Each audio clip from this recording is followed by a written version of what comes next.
I'm here in Lockwood Valley, California. It's where I grew up.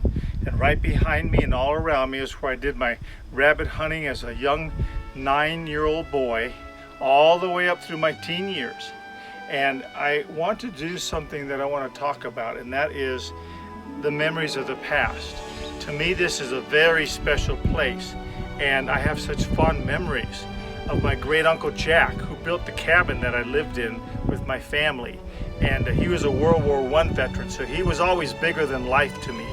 And I loved being here. I hated to leave. When I left in about the age of about 12 years old, I wanted to stay here and live here and just do everything here in the mountains, because I always loved the mountains. I didn't want to live in Los Angeles, the big city. But you know, living in the past, you can get stuck in the past. And God doesn't want us to get stuck in the past. He tells us in Jeremiah that He has plans for us and a future for us.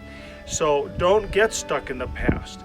Think about the past, love the memories of the past, but always live in the present with plans for the future, trusting God that He will lead and guide you for His purposes and for His glory.